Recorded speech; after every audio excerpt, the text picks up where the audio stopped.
Hello, welcome to another not Imbeciles of Gaming, nor Eternal Rambles, even though this is probably, honestly, we're probably going to set this up as more of like a podcasty kind of thing. Like, it'll be more of a podcast-esque format, but for people who are watching it, we'll have Is behind for some interesting things. So yeah, that way you can see what we watched ourselves. Yeah, what's primarily auditory, but we'll have some visual aesthetics for people who care about those things. Anyways, this is numbers 48 through 11 of the best. Well, not the best. It's all Scooby-Doo movies. All Scooby-Doo movies. Anything that was put to film, not like as in like long specials from any of the TV shows. They have to specifically be labeled as a movie. As a movie. We use Wikipedia for this, so if you want to argue with anything, well, that is or is not a movie, take it up with Wikipedia. Take it up with Wikipedia. We don't care that much. Yeah, and we are starting from the bottom to the top. So for anyone who cares, what like a lot of people like throw out like numbers like 1 through 10 or whatever. I personally like to use Jello Apocalypse's ranking system for what each of the numbers actually mean. Yes. And if you want to know what each of those specifically means, you can look up his every Pixar movie ranked reviewed in 10 words or less. You'll probably have seen his video if you've found ours, but like I'll link it in the description. Yeah. So you can get like a more clear cut what each number means. Of course, with that being said, this is Scooby-Doo. Yeah. So there's a bit of a curve. Yeah, you kind of rate it on a curve. You can't rate Scooby-Doo on the same system that you rank like Schindler's List. Like I don't know, like because Jello defines a 10 out of 10 as being a film everyone should see. Not everyone needs to see Scooby-Doo. Yes. But that doesn't mean a Scooby-Doo film cannot get a 10 in the metrics of Scooby-Doo films. Exactly. Like, if you were going to watch a Scooby-Doo film, you should watch this one. Yeah. Well, of course, specifically, we're going from worst to best, so you're not going to see any 10s in this video. Yeah, no 10s today. For numbers 10 through 1, we'll have an actual, like, highly edited video. Yes, that'll be scripted. So I guess you could say this is a part 1, and that will be part 2. Yes, just very different styles. Yeah. We're going to start at number 48, which me and Aaron were a little bit like, I actually paid money for this. Yes. Well, a couple of the films we have bought either for our viewings or technically like has been purchased in the past, so we already owned them. Yes. So that would be Daphne and Velma, which is like, it's not even a Scooby-Doo movie. No, it's not a Scooby-Doo. It has the characters. It's labeled under Wiki. It's labeled as a Scooby-Doo movie because it has the characters Daphne and Velma listed, but they're not Daphne. They're not Daphne and Velma. They're like the characters just aren't Daphne and Velma. Like if you wanted to be objective, this is like a C rank, like maybe D rank Disney Channel original movie quality. Yes, but for us, it gets to 0. Because it's just not Scooby-Doo. A 0 is a movie that does not need to exist. Like, there's no reason anyone on Earth should see this film. Honestly, there is an argument to be made here, and I think Aaron agrees with me on this one. There is an argument to be made here that this movie would be better if it was not Daphne and Velma. Yeah, like I said, like Disney Channel original movie, like it'd be kind of fun. Like there were some parts that we thought were funny. There were parts that's like, oh, that's interesting. But the fact that you put Daphne and Velma as the title, like these are the titular characters, their characterizations are wrong. The movie, in comparison to that, is just like, ugh. It's like, what are we doing here? Why is this a Scooby-Doo movie? It's like that show Velma. Yeah, like why is this even Scooby-Doo? Why not just use new characters? The character Scooby-Doo is not in this movie. It is not Scooby-Doo. It's not Scooby-Doo. However, it's labeled as Scooby-Doo on Wiki. Yes. So we watched it. I had to buy it because we couldn't watch it otherwise. Yeah, it was available. And now it's just rotting in my YouTube playlist. It was available nowhere else because it's bad. Exactly. So it's bottom of the list, ranked 0 from both of us. Like, could I give you some actual examples of quality in this movie? Yes. It doesn't deserve it, though, because the only reason it's called Daphne and Velma is for, like... It's for points. It's for recognition. Like, that's all it's for. And it's bad. Yeah, exactly. Getting away from like 0. Okay. That's the only 0 on the list. Only 0. Only 0 on the list. Thankfully. Yeah. That doesn't mean all of them are good. No. It is not necessarily uphill from here. Yeah, exactly. Number 47, which is honestly a worst movie, but again. Yeah, but just nobody needs to watch Daphne and Velma. Exactly. Number 47. This one is worse. Yes. But no one needs to see Daphne and Velma. Exactly. So number 47, Arabian Knights. Okay. So I think this is like an example of like back in the day they would like kind of stitch cartoons together to like make a film, but like they had like this overarching element. Like there were certain like Warner Brothers stuff where like Bugs Bunny would be like, oh yeah, like this is like my adventures back here when this happened. Yeah, exactly. Or, like it would just be like an excuse to use previous animations in another project. Now, to be fair, I do want to mention this because Aaron hasn't said it yet. If you don't know, Arabian Nights is one of the 4 1980s Scooby-Doo movies. So, like, this is before, like, plot was an actual thing. I don't want to say this before plot was a thing, but like I said, that is the reason this movie existed. They were just stitching other things, which is weird because it's like Shaggy and Scooby and being like, oh, Scooby-Doo, but like none of the shorts has anything to do with Scooby-Doo. Yeah. Like one is like literally because they're only in the opening and the ending. Yeah, because like, the framing device, it's like Scheherazad's 101 Stories. Like Shaggy is like posing as like a woman, and the Sultan is like, "Oh, marry me." He's like, "Oh wait, how about a story first?" He's like, "Oh, stories. I like stories. Tell me a story." And then, Yeah. Oh, and it's that voice actor Yeah, too. it is. Yeah. And Tell me a story. yeah, so he's like Shaggy's like making up stories, and so like 2, right? It's like that like Aladdin with like Yogi Bear. No, it's like 3 or 4 stories. I don't remember what the only it's Yogi Bear. There's the Magilla Gorilla, which is the one that we like. That's the only That's reason. the only good cartoon in That's the the whole only movie. only watchable part of the film is that Magilla Gorilla section. It is the sole thing that saved this movie from being a 0. Without that, it would be a 0. Exactly. But the Magilla Gorilla section is actually pretty good. I know there was 2 other cartoons, but like I don't recognize. I don't remember what they were. I don't remember either.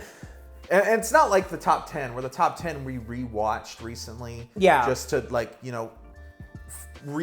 catch up on, like, because these last ones. We've been sitting on this video for about a year. Exactly. Or more.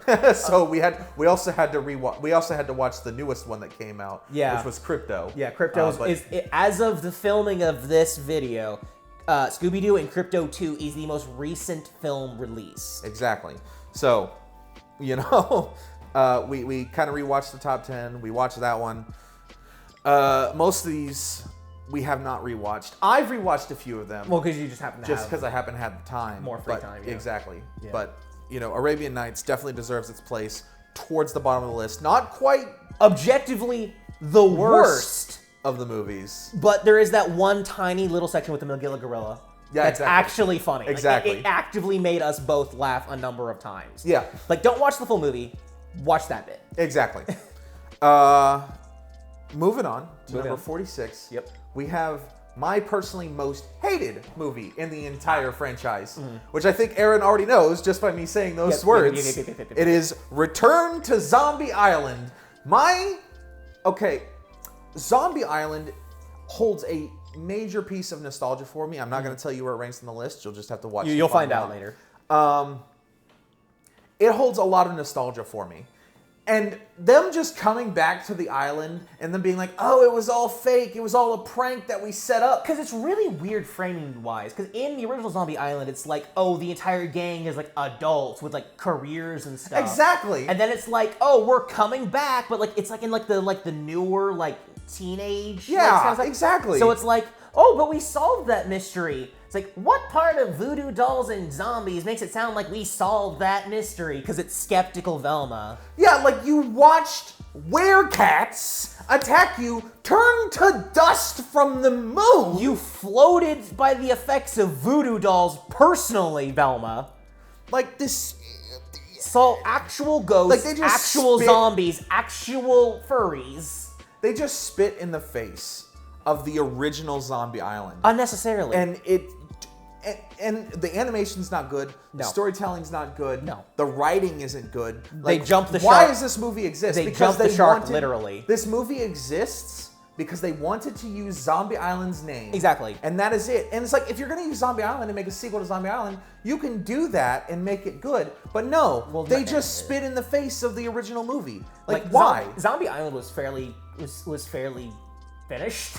Like, I don't really know where you could go further with that original movie. There's a possibility of coming back here. Yeah. It probably wouldn't have been as good as the original. Yeah. But, like, you don't just go in and spit in the face of the original movie. Yeah. That's just bad. And, like, I didn't like Zombie Island as much as Codig does, but, like, even I recognize, like, this was a mean thing to do to fans. To one of the better films. Because the only people that would watch this movie are people that grew up watching Zombie Island. Yeah. It's like, Return to Zombie Island. If you've never seen the original Zombie Island, like, why would you watch this one? And if you have watched the original Zombie Island, you wouldn't like this one. Yeah, who's this for? It's for nobody. It's not like 13 Ghosts, where it's like, it's like harkening back to like a previous thing, but like it pays respect to the source material. No, it's just like, fuck the source material and fuck you. Yeah. I don't even remember what this got. I know we both gave it really low, obviously. Yeah, Otherwise it wouldn't be this low on the list. But it's really bad. Yeah. Like, I think like and I think this is definitely deserves. I think this is one of the. So low. I think this is one of the few examples of Codig ranking a movie lower than I did. Yeah, I just hated it. I didn't have as much passion because I'd never seen Zombie Island prior to us watching all these films. Like certain films I had seen prior, but a good majority I probably hadn't. Yeah. But like, so I didn't have as much I didn't have as big of a hate boner for this film. But like, I do admit it is not good. Yes, very bad, very very bad. You know, I kind of went off on a fucking rant there. Well, yeah. It was well deserved. Fuck this movie. Yeah. I guess we're going to move on to number 45. Number 45, we've got the Boo Brothers. Oh my god, I did not like this movie. I was actively like going during the filming of this. I literally the only thing that saved it from getting a 1 or 2 in my book was the hot redneck girl, hillbilly girl, the hillbilly girl, and that is it. That's because like every other, it's so boring. Like, yes, it's so boring. I mean, there's a thing about Scooby-Doo where there's a formula where it's like, oh, we're gonna do some like plot stuff, and then Scooby and Shaggy are gonna get shenanigans to keep like the energy up and get the kids making them. It's like, oh, this is exciting. This was that, but it's like we're gonna stop dead in our tracks to do bullshit for the next 5 minutes. It means nothing to the plot. Like it's not fun. Yeah. So like the whole thing is like, oh, like wasn't it like it's like Shaggy got like gifted the house or something? Yeah, it was gifted. It was like it's a Luigi Mansion. It was an inheritance. It's like a Luigi's Mansion plot with Shaggy, Scooby, and Scrappy. Yeah, I think he got an inheritance. And then it's like them running around, and it's like, oh, we're gonna look for the treasure, and then we're gonna do other shit for the next 5 minutes. It's like, why are there like 7 plots stacked on top of each other during this movie? And it's like, oh my god, this is another 1980s one. Oh yeah. No, like it's like. That is the one that saved it, because, like, you know, I know I gave it, I think I gave it, like, I gave it a 3. And it was just... bad. Very bad. It's, oh my goodness. I did not like it. It was really, really just bad. It's a Red Shaggy film. Red Shirt Shaggy film. Yeah, because it was like those 1980s ones. It's another one of those 1980s. It was back when they... by the way, I'm just going to spoil this a little bit ahead of time. Sure. None of the 1980s ones ranked really well. No. None of them ranked really well. They're just not... They're boring, is really all it is. Yeah. Like, they're just boring. That's what it comes down to. They're not necessarily bad, all of them. Like, Arabian Knights is bad. Yes. But the rest of them are just kind of boring. Yes. And... to be fair, a lot of stuff from the 80s was like that. A lot of cartoons, anyways. Yeah. They were fun for kids, but as an adult watching them, not fun. Yeah. Like, in modern day, like, we have modern standards for what cartoons can be. And unfortunately, like, we can't fairly assess the quality of these things. It's just how much we enjoy them. We don't try to be objective here. Yeah, no. Like, in this one, there's no, like, objective things. It's just how much we enjoyed these films, and we did not. I especially did not enjoy this movie. Did not like. Number 44, we have one that should have been good but wasn't. Was Blue Falcon. Oh yeah. Yeah. Scooby-Doo, Blue Falcon. By the way, we're just doing like It's mostly just boring. It's just really It's boring. mostly just boring. It could have been so much better. Yeah. Because it's Blue Falcon. Yeah. Like there's another movie that uses in Blue Falcon, and it's so much better. It's so much better. And it's not even using the original Blue Falcon. No, which is like, because like the gimmick is like, oh, it's like, I think they're making commentary on taking old media, ignoring what made it good, and just making it like edgy and like modern. Like, and there's like, don't be wrong, there is actual commentary to be made there.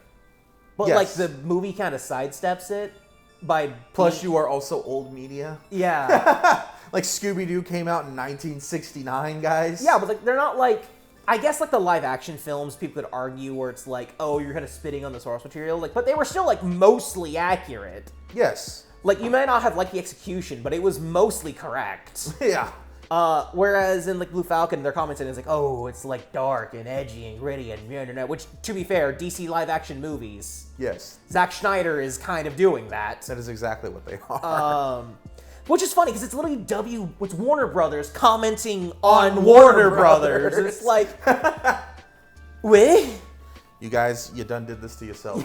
You know, I'm very upset. I've got to mention this. Now that Ruby isn't owned by Warner Brothers, Yeah. we'll never get to see a Ruby Scooby-Doo crossover. Which I don't know if they would have even done They that. already gave Ruby DC a crossover. Yeah. And DC's canon in Scooby-Doo. I mean, and Scooby-Doo has literally done like 2 different DC crossovers and like... Well, they've done several. A Cartoon Network crossover. Yeah, like they've done a lot. Like it would have been nice to see a Ruby Scooby-Doo cartoon. That would have been funny. I have no idea how you would have done that. I have no idea how you would have done that. Dude, there's so many mysteries in Ruby. There's 100. Yeah, but it's also like, oh, oh, giant monsters that we use sword guns to fight, and here's Mystery Incorporated.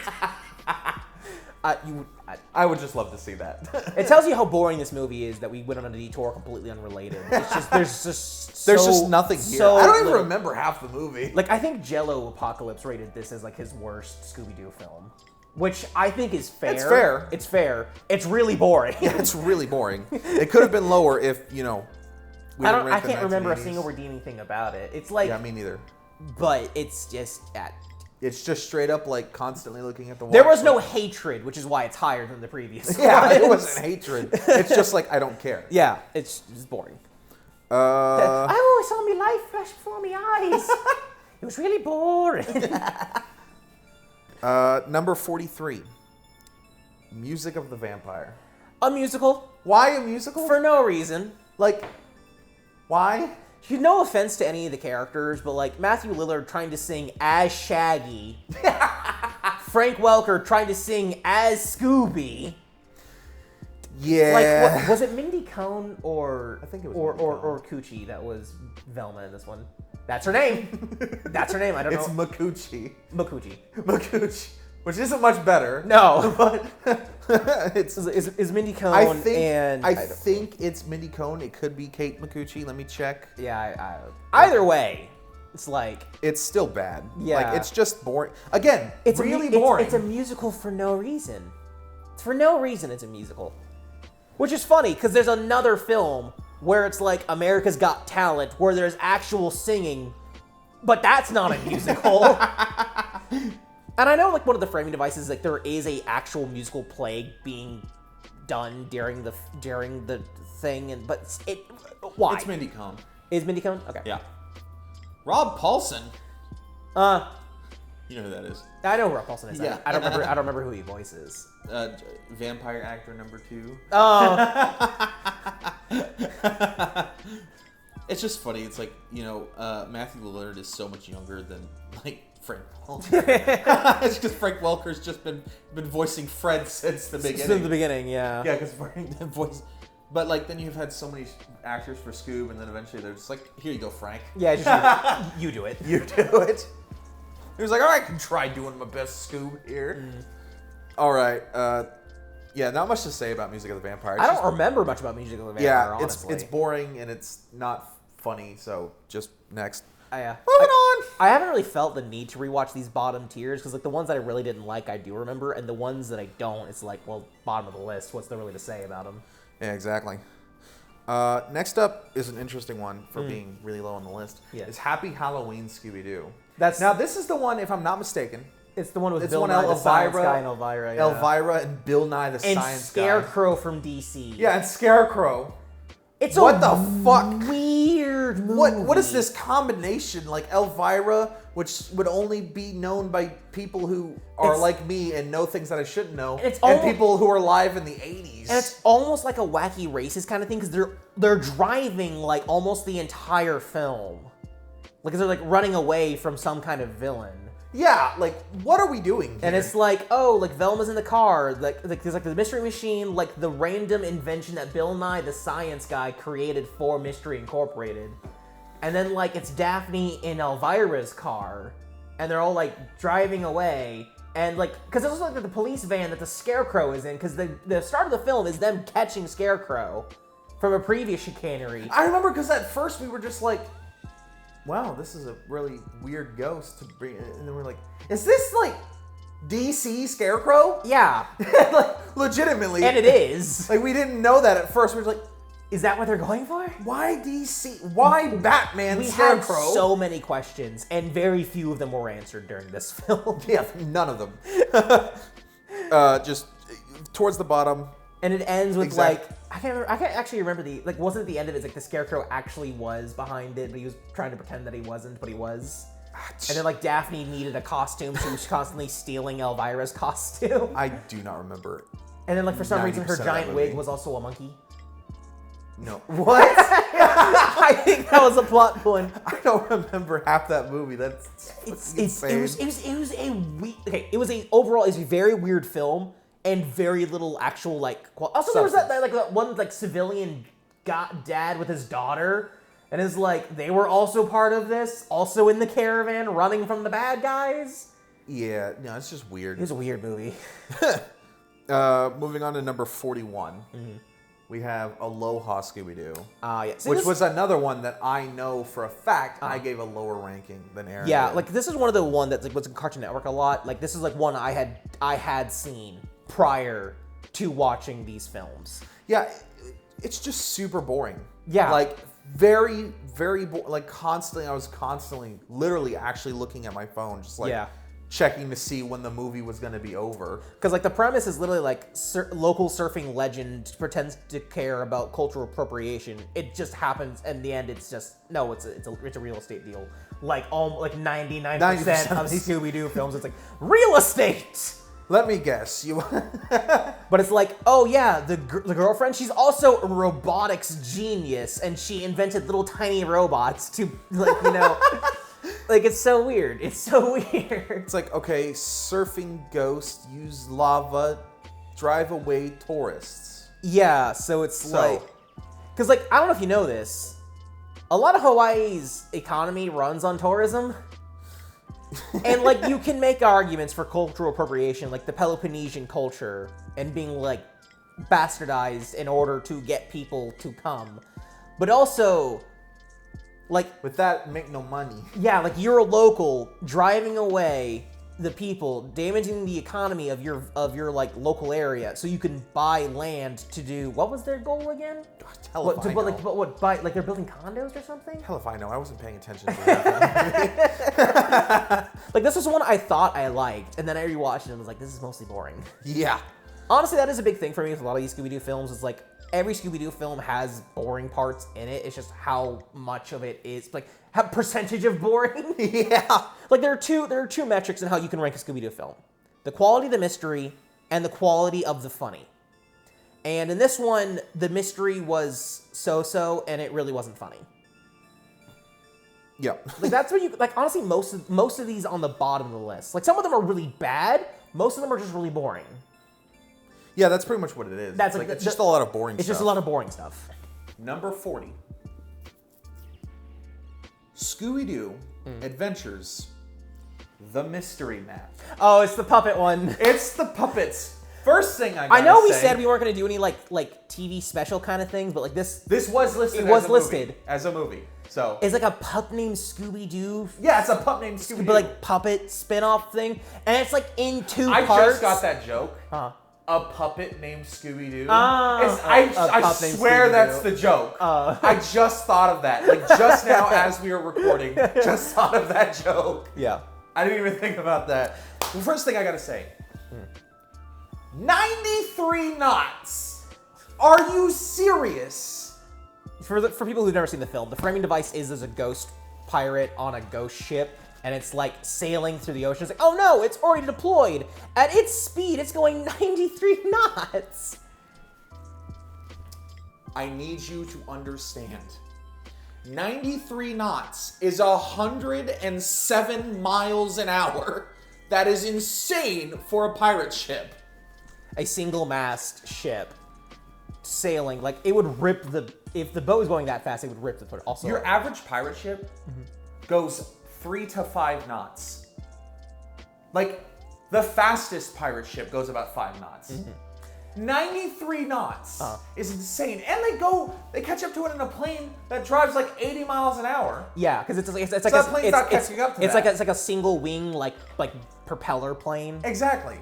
And again, I state, and it's on a cliff. like, where is this plane launching from? There's no How runway. the fuck are you landing on an island jungle? And you get there before the pirate ship. What? That made us burst out laughing during like actually for real saved it from being lower on like the the list. film was mostly whatever. It's like, oh, it's like honestly, in my personal heart, like I love puppets. I did puppetry, like amateur puppetry, growing up as part of a thing. I like really like puppets. So like I had like a soft spot for the film. Yeah. And it's also like really weird where it's like there's like this like intermission kind of like mid-roll credit thing. So it's like an internal part one and part two. Yeah, it's The framing of the film is very weird. it's a weird film in general. It could have been a lot worse. Yeah. That definitely saved it from being lower on the list. Like we had to pause and like look up all these things, like because we were dying. because we didn't know what an actual nautical like what knots meant. No, but I had a little bit of knowledge Yeah. because a close friend of mine that I used to live with, his stepfather is a pilot. Yeah. And so like the second Velma spouted 93 knots, Yeah. my brain, Aaron just hears 93 knots, and he's just like, "What? How is that fast?" It's like, dude, that's like incredibly fast for a ship. Yeah. It's like Velma usually has a lot of like random knowledge, but like I don't know if her math was quite right on that one. Yeah, no, that is completely wrong. 93 miles an hour is fast. Like 107? Yeah. Like, What? like that's crazy. Like ridiculous. Yeah, no, incredibly ridiculous. Overall, I think the movie definitely has its charms. Oh yeah, just from being a puppet movie Yeah. in general. Like I swear it was like a special or something on like a DVD release. Like it had to be. Like I don't know where else this would have released because I don't remember this ever being. Well, all of these movies are technically direct to DVD. Well, yeah, but not all of them. Like there are certain in the list that were actually like theatrical releases. But Yeah, which is very rare. yeah, but like who would have bought like a puppet show rendition of Scooby-Doo? And like and again. They're kids. I'm pretty sure it's a pup named Scooby-Doo tie-in because the puppets are like based. Well, like, because there's the bully from a pup named Scooby-Doo. Oh, is he? Yeah, I don't remember him being And then Fred's haircut is exactly like it is in Yeah, Pup like Named Velma with Scooby-Doo. like the. And they are all designed like they are in a pup named Scooby. It is a pup named Scooby-Doo. Yeah. Straight up, like just puppets. Yeah. Like I said, a puppet named Scooby-Doo. That. Oh, I can't believe it. I just picked up on that. Yeah. I had to mention that. Shit was insane. Caused us to laugh for like 20 minutes straight. Crazy. Yeah. Moving on to number 39. Just another kind of boring one. I do not remember any of the plot of this. Number 39, Scooby-Doo and the Reluctant Werewolf. Oh yeah, it's another 1980. That is entirely... Well, basically, it's. It's the racing one, isn't it? Yeah, it's where Dracula wants to have a race, but like the Wolfman retired, so he can't run the race, and so he has to like curse Shaggy. So like the first little bit of the film is the Hunch Bunch cursing Shaggy to become a werewolf, because like no wacky car racing champion Shaggy Rogers curse him to be a werewolf, and Dracula says the only way he'll cure him is if he participates and wins the race. Yeah. So it's like a kind of Wacky Races like spin-off kind of thing, but like and Shaggy with his girlfriend Googie, Who is hot. only shows up in this one little film. And yet has just like peaked people's like why. I I think think that it is was- the it was- sole reason why people ship Daphne and Shaggy. I don't Just know. because the one time he was with a redhead. It's Is she even a redhead? I thought she was more like a dirty blonde, like a strawberry blonde kind of. I don't know. I'm not entirely sure. The movie's not good. Movie's not good. It's like I said, those 1981, none of them were good. It's like the film is trying to be funny, and maybe for 1980s it was. I don't know. I mean, referencing things that happened back then, yeah. Because you had the hunch bunch with the one that talked like this. What is it, Taz? Tasmanian Devil, Yeah. I guess. It's literally it's like, oh, Dracula is trying to like stop Shaggy from winning, so that way Shaggy will always be a werewolf, so he can just keep going to races, but like it's always fucking him over. Again, it's just wacky races.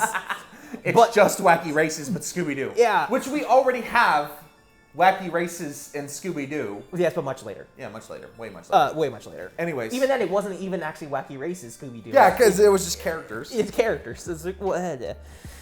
Next on the list, we got number 38. Scooby-Doo Ghoul School. Okay. The last 1980s movie, the reason why it is ranked above all the other 1980s movies is because I personally have nostalgia from this movie. I mean, I watched it quite a lot as a kid. I do too. I had it on VHS. Like so did I. yeah, like it was like one of the few films I think my grandmother had. Yeah. And I remember liking it a lot as a kid. Yes, exactly. But I wasn't gonna be like, oh, nostalgia. As a kid, I liked it. It was like, because like rewatching it, I'm like, this is really mostly just boring. That's exactly how both of us felt, because rewatching it, I'm like, okay, this is mostly boring. It still holds a little bit of nostalgia for me, so I can't put it below the other 1980s movies. Yeah. But it's just as boring as all of them, so I can't rank it high on the list despite the nostalgia. So it's like Shaggy is like, he's like hired to be like a volleyball coach or something for like, no, I don't know if he's volleyball, he's like physical education. He's like the PE teacher for this like school, and it's like he gets there, he doesn't realize it's a monster school, and it's right next door to like a Boy Scouts of America academy or something. And they're all just like, they all just think they're weird. It's like a military school. It's like these are like literal monster children. They're like, oh, let's go mess with those girls next door. And it's like had this weird rivalry between them. It's literally like the daughters of like the classic monsters, like Dracula, the Wolfman, the Mummy, Frankenstein, Ghost. Yeah, it's like. And it's another Red Shirt Shaggy film, so you got Scrappy there, and it's like... Yeah. And at first, Shaggy's like, oh, zoinks, monsters! And then, like, he stops caring. Yeah. And then, like, partway through the film, it's like, there's, like, this villain's like, I will drain the energies of, like, these, and become... That's that witch And thing. I'll become the most notorious monster of all time. Oh, no, it's the Spider Woman. That's what it was, right? I don't know if she was a spider. I think she had, like, a spider. No, she was, like, a pumpkin. Like, I don't know. I don't fucking know. It's been so long. Like, some of the girls are kind of charming. Like, the little mummy girl, she's cute. Like, the ghost girl, she's... I love the ghost girls. Fucking personality. It's like this, like the Frank is like, you need to and like she's like super strong and stuff. It's like all of the girls have interesting characters. they all have distinct personalities. Yeah, they're fairly one-note personalities, but they're interesting. Like the wolf girl is like ow all the time. Yeah, and Shaggy, like I said, like Shaggy just like see the thing stops is being scared of them. Is Ghoul School, despite how boring it is in a lot of sections, it is the only one of the 1980s movies that I could go back and rewatch again. It would be the only one I would bother trying to rewatch. Exactly.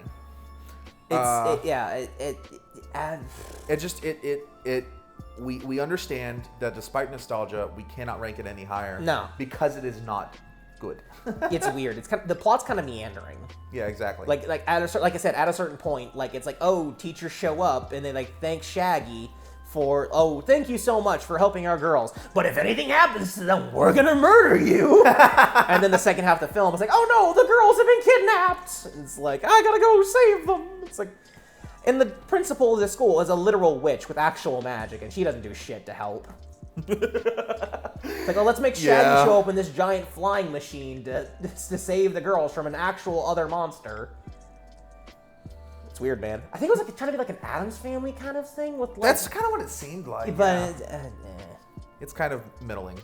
I'm surprised they haven't done that one yet. Scooby-Doo meets the Addams Family. Yeah, that'd be shocking. interesting. Yeah, I would watch that. Or the Munsters.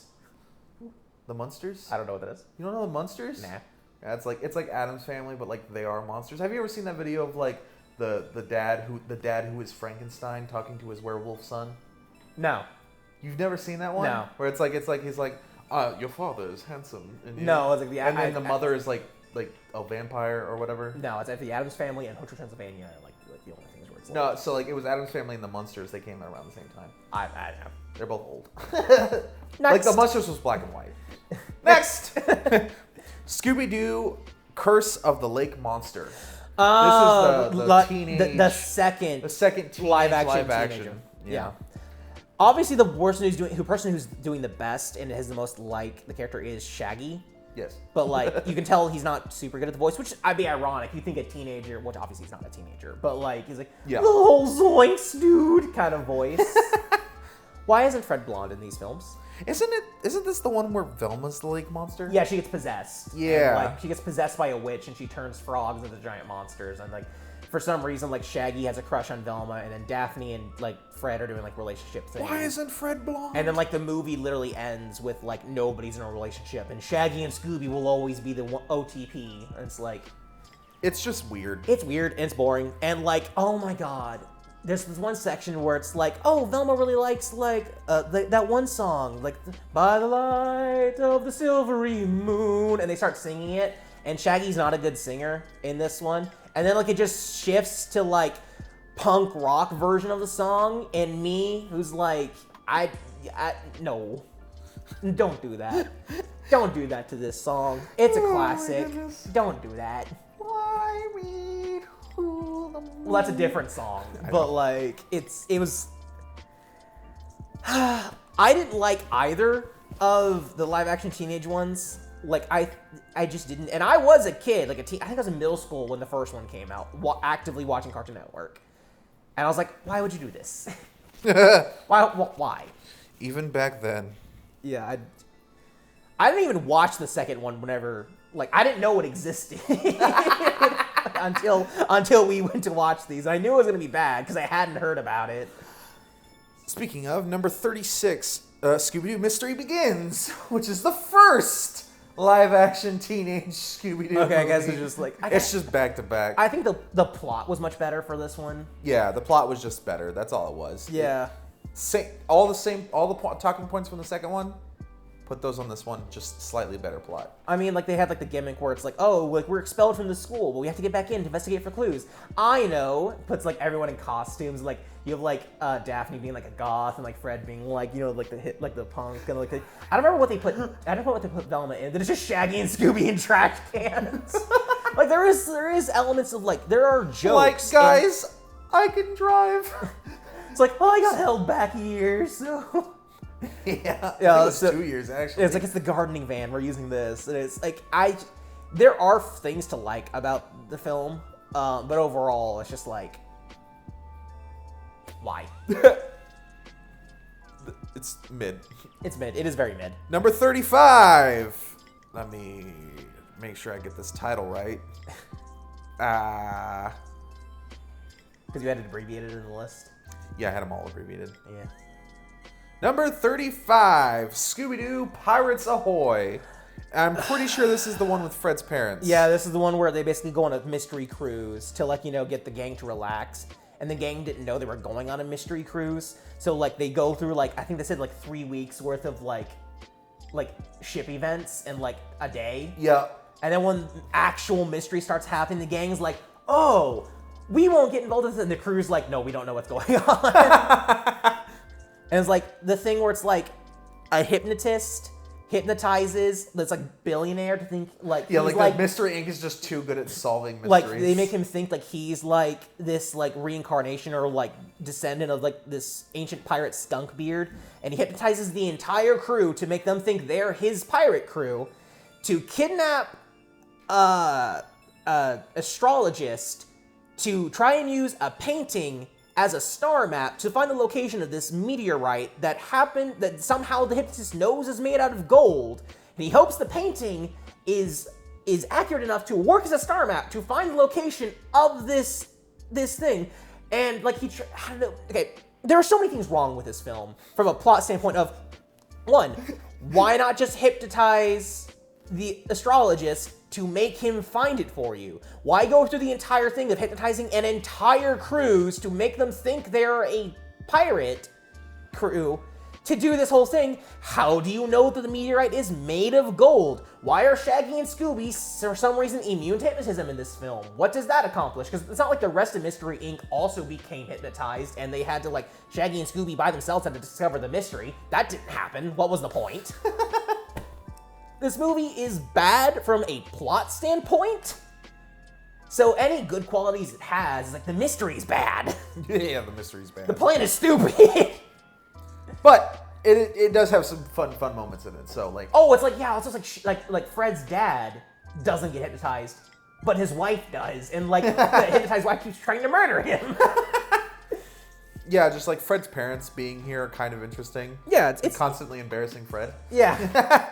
Because like one time he's like, oh, hey Norval, like don't call me Norval, call me Shaggy. Like, dude, don't do it. Don't. I am Shaggy Rogers. I don't like this one. No, it's not good. It's not good. Number 34, Scooby-Doo, The Sword and the Scoob. This is the one where they get teleported and they think they actually got No, they don't get teleported. They think they went back in time. they went back in time. Yeah. Now, the whole movie, we are operating under the idea that they actually got sent back in time. Yes. Like, we are not made aware that they didn't. Until near the end of the film. Until near the end of the film. Yeah. But, like, there's dragons and all this. Like, an actual fucking mage? Yeah. Like, fucking Merlin up in here? Like, actually using magic? Yeah. What? Mm-hmm.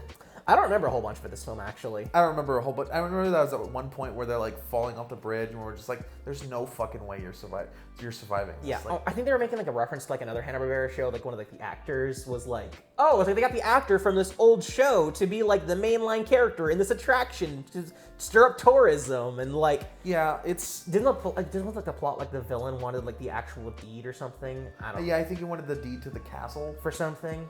Who fucking I don't knows? remember. And he tricked everyone. I think it wasn't just... It was like he tricked everyone into thinking they were all sent back in the time. No, I think they were literally like, no, this is an attraction. We're going to try to, like, you know, stir up business. Too fucking And we're going to use Mystery Incorporated to, like, find the thing about the thing. I don't know. I don't remember anything about this one. It's bad. I can't remember if it was bad or not. I just don't remember anything about this one. So, moving on. Number 33, Scooby-Doo and the Loch Ness Monster. Now, immediate bonus points. Scottish Daphne! Scottish Daphne! Scottish Daphne! Literally voiced by Grey Delisle. Or Grey Griffin, whatever you want to call her. Whatever her name was, whenever she became a just literally, like, so it's literally just her putting on her best Scottish accent. It's not just Scottish Daphne, it's Pixie Cut Scottish Daphne. She's hot. Major bonus points. Hot. Aron very much loves pixie cuts. Yes, I do. I just think she's hot. I prefer short hair. So having a Scottish Daphne with short hair immediately gave the movie points for an A. I don't know if this accent is offensive or not. It's not my intention. I'm just having fun with it. I mean, you are Scottish. A little bit, yes. I got some blood in me. I'm not going to do it for the entire section, but... No. But, honestly, I love it. Like, I love anything to do with Scotland. I am Scottish and Irish me too. on my mother's side, like, extensively. Like, we have a full clan, like, the logo, everything, like, literally the McLaughlins. Very big Irish family on my... So I love things to do with Ireland. I love the accent. I love the characters. There is a lot of sections of it that get quite boring. The animation, the 3D animation is actually pretty good in this movie. Yeah, it's pretty decent. Pretty good for this movie. For like a TV movie budget. The whole, like, there's two different Loch Ness. Two different people trying to... There's a robot, and then yeah. there's the guy in the van. Yeah. Well, no, so there's one that's a submarine. Yeah. And then there's one that's a van. Yeah. So, like, there's a section where it's like, oh, they're being chased in the water. There's a section where they're being, like, chased. Like, and also, like, I know, like, there's a big shtick about, like, oh, rubber masks are really good in this world. How are you getting, like, a tarp on a van to think, like, oh, it's crawling after you with these legs? That doesn't make any sense. Like, it's tire tracks. Yeah. Like, there's so many things wrong. Also, it's like going through, like, tents and things, and it's like... Yeah, There's no way that I would be able to do it's all that. I still love it. I hold a lot of nostalgia for this movie. I watched this movie a lot as a kid. Yeah. Now it's also a lot of it's just nostalgia. Now we did rank it, and you're probably wondering, hearing us talk about it, and just being like, well, why is it ranked so low? It's mostly because, despite the fact that we do like the movie, We like understand- elements of it. There was a lot of dead spots that's just really boring. Yes. So it does rank a little bit lower Yeah. because of that. But And I do like we do have a lot of good things to say about it. I mean, I do like the facts where they're kind of like the ending is like, oh yeah, like the sonar camera, like it's picking up things. It's like, could that actually be the Loch Ness monster? Like they don't flat out come one way or the other saying like there is or there isn't a Loch Ness monster in this one, which I think is, Even Velma is like she's like, I don't know. There's not enough evidence to say one way or the other. exactly. Because like that was one of the worst things that more modern Scooby-Doo things did was just skeptic Velma, which is she doesn't believe any of this exists. I think that's a bad story detail. Yeah, that's a always the bad worst. writing decision. So like having a little bit of ambiguity in this one, I think, is probably for the best because you're dealing with an actual like cryptid. Like there are people who actually believe this thing exists. Like I know some people are like, oh, vampires and zombies, but like this is a much more like famous creature. Yes. Very So much having Scooby-Doo not come down hard one way or the other, like I think is like if they had said, oh, in Scooby-Doo universe, the Loch Ness monster is real, I don't think anyone would complain. But if Scooby-Doo said the Loch Ness monster is not real, I think people might have been upset about that. Oh, absolutely. I don't know if they would ever do another Loch Ness monster movie. I think they one and done, but like the door's still open. Yep. Moving on, we got number 32. Aaron's gonna have a lot to say about this one. Oh my, it's the one I think that it is. It's Scooby-Doo and the Goblin King. So you see these numbers. Mm-hmm. You see these two numbers. You can see the wildly different. Yeah, you can see the gap. The gap here. The reason this ended up as high as it did because of me. It is purely me. Codig cheated. He He artificially inflated his score because of how much I hated this film. He's like, I don't think it should be that low on the list. I'm gonna rank it higher than I technically should. But I hated this film. Like, I hated Blue Brothers too. This film pissed me off watching this thing. I wanted to turn it off. It sucks. I disagree. For one, it is nostalgia. I did watch this a lot as a kid, but I love watching it. I had a lot of fun watching it. Even though I did kind of inflate my number, this number is not too far off from what I would have given it anyways. Like he didn't dramatically. Yeah. But he did cheat.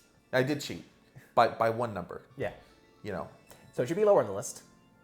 I want it to be on the bottom of the list. In my opinion, this is the widest the gap gets between our ranks. Yeah, like straight up. Like it is we had very different experiences watching this movie. Like it's another example where it's like there's no mystery here. It's just Shaggy and Scooby going on an adventure. Yes. And while that can be fun, there are films that we ranked highly because they were just a fun adventure film. Yeah. But this one was bad, in my opinion. It was bad. Strictly an error. Because there are so many times where like they could have set up a joke and they fumble. Like for example, there's a point in the film where like the witches give Shaggy and Scooby this potion. It's supposed to be like this disguise potion. And it's supposed to be like, okay, it's a disguise. And there's this part where they're trying to sneak into the Goblin King's castle. And it's like, there's literally, I think they said it's a costume party or something like that. Yeah.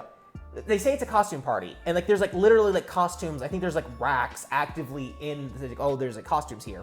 So Shaggy and Scooby drink the magic disguising potion, and what does it do?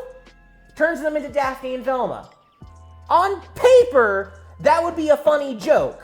You know how you make that joke funny? Instead of giving them a magic potion to disguise them, just have Shaggy and Scooby steal the costumes and willingly dress up as Daphne and Velma. They do that crap in the live-action film, and the second one's like, oh, let's put on the other things and let's...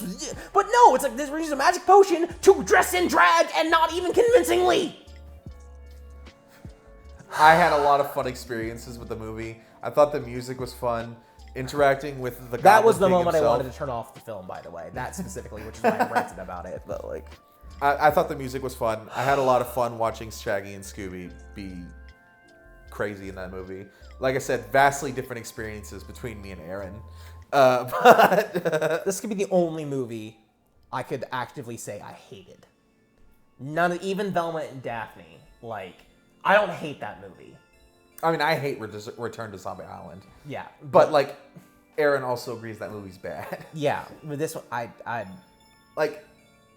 didn't rank mine so high, like, initially, like, based on his score. Like, I legitimately, like, before he even told me his score, like, I legitimately liked the movie. Yeah. It just vastly different experience. And then he heard me here. ranting and raving, and he felt like he I'm needed, just trying to defend it here. He felt like he needed to defend the movie from me. And it's like, I did not like.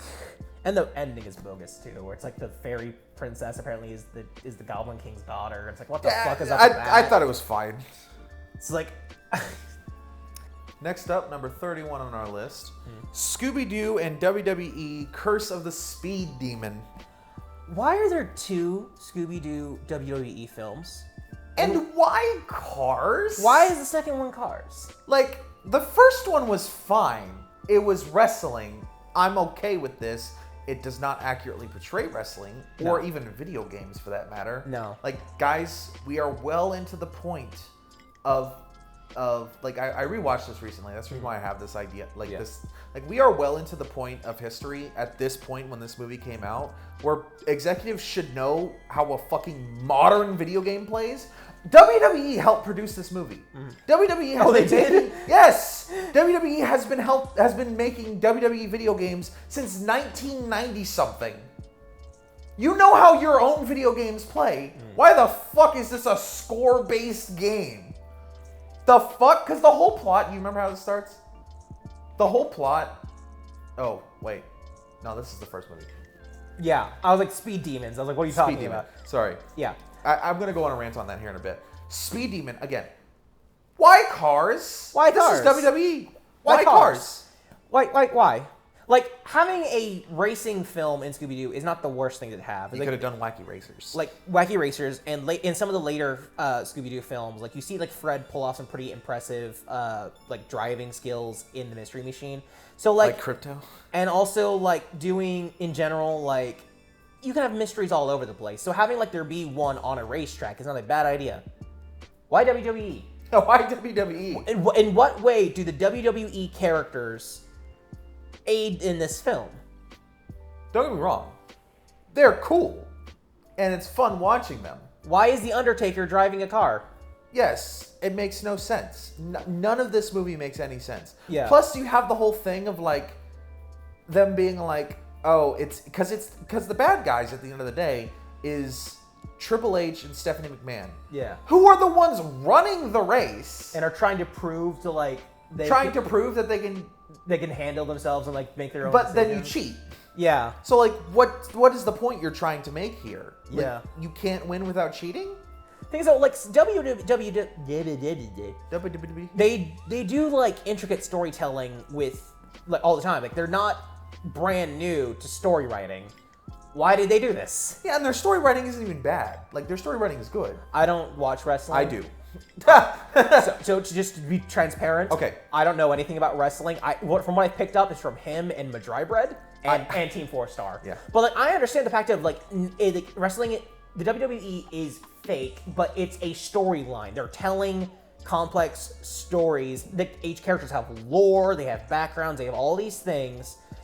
And in Scooby-Doo, you could have made that, like, real. Like they did with the first one. Why Cars? Why Cars? We'll never get over that detail. it's just why. Anyway, that's pretty much all we have to say. Like, just why Cars? Why Cars? Everything else, the movie is fine. Like, Yeah. it's actually good. It really is fine. I don't remember anything about it. Just why Cars? Why Cars? Next up, we have. This is an interesting one. I don't remember a single thing about this movie. Big Top Scooby-Doo. Oh, that's the one with, like, them in the circus, right? Sorry. Number 30. big top Yeah. Scooby-Doo. That's when where they're in the race, not the racing. Well, they're in the circus, right? Where like they're Yeah, where yeah, it's the one where like with the black diamond. where Fred's like, oh yeah, I went to circus camp. trapeze camp. And like they're like the thing about it's just werewolves. It's just wolf monsters. Yeah, it's just wolf monsters. Yeah, and they're like it turns out that it was like the animal trainer was training the monkeys to wear wolf costumes and to steal. Yeah, the animation and the art style on this one's really weird. Like I don't remember a ton about this film, honestly. Just like I remember nothing other than that. Like I remember that being the plot detail, where it's like that was the mystery, whereas you were training chimps to wear wolf costumes and to steal diamonds. Yeah. Odd choice, but okay. Weird flex, but okay. Not really much to say about this one. It's just kind of there. Yeah, I don't remember. Kind about of it. came and went. It's just weird. Like, Next up, number 29, Scooby-Doo WrestleMania Mystery. Now this is the one where I can say, again, WWE, you make video games. You know that most video games these days are not score-based video games. At the beginning of this movie, why on earth is Scooby doing a score-based motion tracking dancing game for WWE wrestling? No! I'm sick of seeing this in all movies where it's just all like we are well beyond the years of Pac-Man and fucking, Galaga. These are not score-based systems anymore. Video games play like actual fucking video games.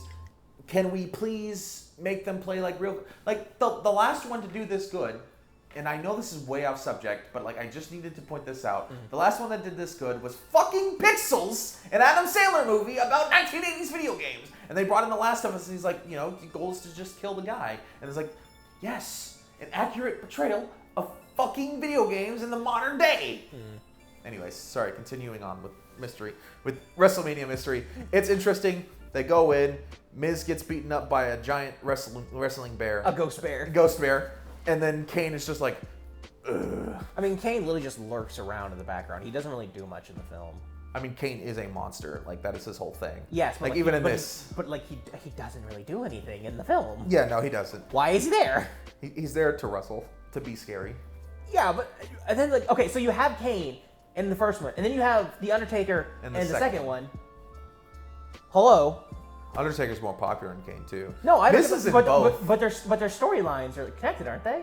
Well, they're brothers. Yeah. So and like their storylines, yeah. So why are they in separate films? Who knows? Why wasn't Kane riding with Undertaker in the second one? I don't know. Because they all had a co-driver. For one, why have a co-driver? Well, I think it's like if you do like off-road like dune races or whatever, where it's like Oh, I guess the you have the one co-driver driver is and then the repairing one. because they had like the boots to where they could repair the cars on the go. But these are wrestlers. How would they know to repair these things? Apparently they just do. Anyway, Anyways. the first one is like you have John Cena and like Scooby and Shaggy are like really idolize him, which sure, why not? Which apparently they also idolize Undertaker. Which sure, why not? You can idolize both. I did. As a kid. Well, you can honestly you can like multiple things, but it's like why would Shaggy and Scooby necessarily like wrestling? Like you can make Fred like whatever you want. Fred is Fred. Fred will, like we can do whatever you want with him, but why do Shaggy and Scooby specifically like wrestling? I don't understand. I feel like they could have pushed this movie so much further. They could have done so many more things. Like they ended up with a kiss. Like that movie is wild.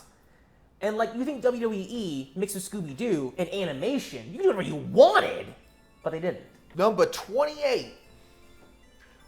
Scooby-Doo and the Monster of Mexico. This is another one I watched a lot on Cartoon Network. Also, same here. It's a lot of nostalgia for this one.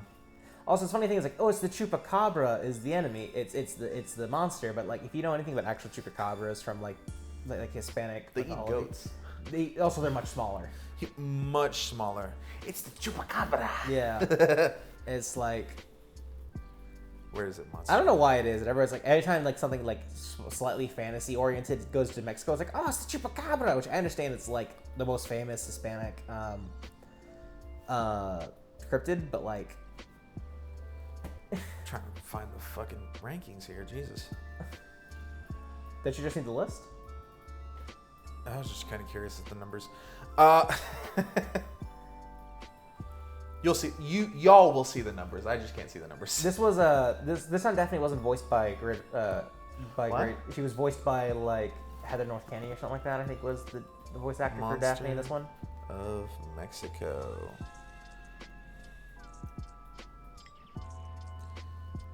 Heather North. Yeah, Heather North Kenny. And Nicole Jaffe voiced Velma. Oh, interesting. And Casey Kasem and Frank Welker. And then I don't know who voiced the Scoob. It doesn't say. Yeah. Well, like there tend to be like two different kinds of Daphnes in these movies, where you have like clumsy and dumb Daphne who doesn't really do anything, and you have kick-ass awesome Daphne who's like the powerhouse of the group. This is dumb Daphne. Yeah, there's a lot of these because if you'll notice, a lot of these like middling movies are like what's new Scooby-Doo era movies, and that is my favorite era of Scooby-Doo.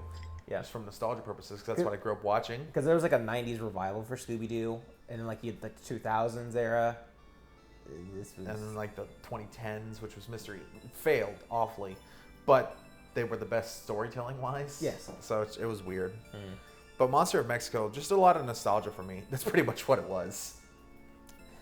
Yeah, there was nostalgia for me too. Like I said, I did watch this one on Cartoon Network often, but it was just like. But honestly, it was boring. Yeah. Couldn't really keep it. Like couldn't put it any higher on the list, but didn't want to put it below fucking WrestleMania. Yeah, like the most interesting part of the film was like when they're in like that museum and like I think Daphne gets kidnapped by like, you know, them doing like the Aztec ritual thing and like the smoke, and then like they started running around, and then like the displays started coming to life and like attacking them, and they were like really like, why are the animatronics and the rubber mask in this world, everything's so advanced technology? Which eventually you find out why. It's because it's in the DC universe with Superman and Batman and all. Yeah. This movie's whatever. Number 27 is a number nostalgic pick for me specifically. If I'm not mistaken, the second appearance of the Hex Girls, Scooby-Doo and the Legend of the Vampire. I think this was like, it was like their return. Yeah. It was one of the few, it was like, this is where they're like super famous. Like it's one of the few Scooby-Doo movies that have like direct continuity with previous ones. Yep. Which, by the way, in this specific continuity, if the Hex Girls are part of it, you have experienced actual real witchcraft. Yeah, real magic. Real magic. Yeah. So it's like a vampire existing? Okay. Totally realistic based on the our knowledge of the world. They're in Africa for this one, right? Yeah, they're in Africa. They're in Africa for this one. Because like that's the whole thing is like they're no, is that Australia? No, it's Australia. It's Australia. There's that shaman guy with like doing like, the smoke signals. Yeah, doing the smoke signals and everything. I do actually really like this movie, believe it or not. I do. I enjoy it thoroughly. Yeah, but it's literally it's 90% the Hex Girls. It really is. Yeah. Hot. The plot is weird because the plot is very weird. The villain's plan is okay. They were disqualified from a music contest, which means they could never participate in the music contest again. So they come back another year pretending to be vampires and pay off all the other contestants so they can win. But then, by default. But then you're not truly winning and no one's going to care. And you spent a fuck ton of money. But, you know, like, what was their your plan was is bad. What was your plan? Plan, very bad. Yeah. However, Hex Girls in this movie, therefore bonus points just for that. Just for that. Like, and... Technically the most dangerous movie in the franchise because they're in Australia. Yeah. Zombies... Psh, Australian Outback. Australian Outback. That's literally, they said, like, oh, this band, they ran away and got eaten by dingoes. And they just believed it, too. So yeah, I was like, oh, people ran off. And, yeah, that checks out. Checks out. Totally Never found their bodies? Oh, because they just ate bones. Yeah, a lot of nostalgia for this one. Just very middling, so it's number 27, so... It's funny how like these middle ones, you just don't remember anything about them. Because that kind of checks out, because like the mid tiers are just mid. Like, so you have bad films and you have boring films, and so Yeah. you remember less about the boring ones. Number 26, this was another one that I watched as a kid but wasn't nostalgic for, was Scooby-Doo Camp Scare. Camp Scare. This is another one I had not seen. This is one of those funny ones where me and Aaron turned into little game theorists here. Yeah, we were trying to determine how much money was inside the chest based upon the thickness of... It was a $100 bill, right? Yeah, it was a $100 bill. How thick they were, how much bundles they were. Therefore, we were trying to determine exactly how much was in that chest, trying to determine the size of the chest. I don't remember the exact numbers we get. Yeah, we came up with 3 different numbers it could have been, and they were all bonkers. Yeah, because there was the numbers for the actual money at face value. There was the number for the money based on how much those dollars would be worth since they were 1920s dollars, plus an estimate of how much those gold bars were. Yes. So, like, insane amounts of money. The second time we've done this. The first time we did it during One Punch Man, it's trying to determine how much Genos was paying Saitama for rent. Also insane. I think it was like, what, Enough to like buy a $50,000? building. Like, it was like enough to buy the building. I'm like, okay. We wanted Matt Pett to do like a film theory on it, but unfortunately, Obviously, he is retired. He is retired, so But- unfortunate. And he will never see this video. So. That was the most fun we had during that movie. It's like the movie isn't bad. It was actually kind of fun. Like the plot was like, oh, we're gonna like drain the lake so we can go into the bank to get the money. It's like, I don't know if that money would be any good after being the bottom of the lake for decades. The gold would be. The gold would be. Well, maybe However, not. I think we also determined that they spent more money on explosives than it would have cost that they would make from that chest. I don't know if that's true. I'm not 100% sure, but No, like, we were curious. Yeah. And they would have made bank on that if it had succeeded. But yeah. but like, oh, we were gonna threaten human. Oh, at least he was gonna evacuate the camp before detonating. Yeah. But he was not a total monster. Yeah. But yeah, this like what, like 50, 60-year-old man Yeah. disguising himself as like disguising himself as like a middle fat, schooler. little fat boy. That's crazy. Man, his vocal coach would have been amazing. Oh yeah, absolutely, absolutely. I've heard of adults playing children, but this is ridiculous. Oh my goodness, yeah. It had some good moments in it. So Yeah. for sure, 26, well deserved, kind of middle of the list. Yeah. Number 25, we have Lego Scooby-Doo Haunted Hollywood. This one was just another really boring one. Yeah, it was It's very boring. interesting because we came off of Beach Bash Did into it- this one, because this one was the second one. I thought this was the first one. I'm not sure. Beach Bash is much better than this one, Yes. so either way, it's shocking. It was weird because Lego writers usually don't miss that hard. No. So which makes me believe this wasn't the Lego writers that made this one. It was some other writers. Because the Lego writers just, Are usually very charming. yes, very much so. Like, even when they don't have the ability to speak, Yeah. it's still super charming. So Yeah. like, there was no way this is the Lego writers. It was just, Well, like, anyone can miss. yeah, they can miss. It's like Pixar, you know. Yeah. You know, they did create good. So basically, the premise is literally they're just like in like a Hollywood filming like theater district, and like they're trying to like lure out. This is another one with a virus in it, isn't it? I think there's some kind of guest star in it. Yeah, there is a guest star in it somewhere. Which I understand, like Scooby-Doo's a pretty old franchise, so like trying to harken back to some of the older, not comedians, celebrities makes Yeah. sense. But like, why 2 Elviras? That seems a little odd. We could be wrong. Who knows? I don't know. It's mid. There's some kind of celebrity guest star. It's literally almost exactly in the middle of the list. So Yeah. I know it's funny to think like we're still calling some of these movies boring and we're halfway through the list, but like again, Scooby-Doo. Scooby-Doo. You graded rate it on a curve. Number 24. Chill Out Scooby-Doo. Another one that I'm incredibly nostalgic for. I know Aaron ranked this lower than I did. Another. I felt he gave it a little too low of a rank. if I'm Another not example mistaken. of direct continuity because the guy who was driving the van in Loch Ness Monster was in this one. Yeah, and I just kind of I mean it's mid. I mean I don't remember much about the film. Honestly. I enjoyed it because it was the one where he's there. I know he's up like in the mountains with Yeti. he's like the radio person and he's like studying the Yeti and so like this like local Himalayan Because girl. like they start off in France and then they're like, all right, we're going to the Himalayas, and then Scooby and Shaggy get separated from them. They end up in like Nepal or some shit. Yeah. And then like they're trying to find Scooby and Shaggy, but they can't. Yeah, it's a fun movie. Kind of a meandering movie. It's definitely one of those ones where it's like if you enjoyed the What's New Scooby-Doo era, then definitely watch it. Yeah. But if you didn't, it's not necessary. It's not a necessary watch. It really None isn't. of this is necessary to watch, but None of these ones are. We'll get there. We'll get to the ones. Yeah. That are like, you should watch these. like if you, I don't know, like some things like the ones on the bottom of the list don't bother. Yeah, but no. like this specific stretch, like Monster of Mexico, Chill Out Scooby-Doo, like yeah, Loch all Ness the Monster. What's New Scooby-Doo movies. Yeah. If you like Scooby-Doo, if you like What's New Scooby-Doo, Mm-hmm. there's a chance you'll probably enjoy them. It's like the 90s were like the 80s were just the 80s. The 90s were like the revival, trying to get like back into the swing of Scooby-Doo. Like the 2000s was like more like trying to get the formula. They're like going through the motions, and there's like the 2010 ones where like, okay, let's get weird with them. Yeah, exactly. Next up, we have... Oh, shit. I lost my spot on the list. Well, the 2010s, I can't even actually say that because that was also when the era of like the live-action teenagers one came out, and it was, but like... Next one's a really weird one. It's Scooby-Doo Franken-Creepy. Oh, which yeah. is the one where What is it with making Velma the monster? Well, the thing about it was they were basically like the villains were just teaming up to like take away everything that the team held dearest. So like they were getting rid of Velma's skepticism. They were getting rid of Daphne's looks by making her fat.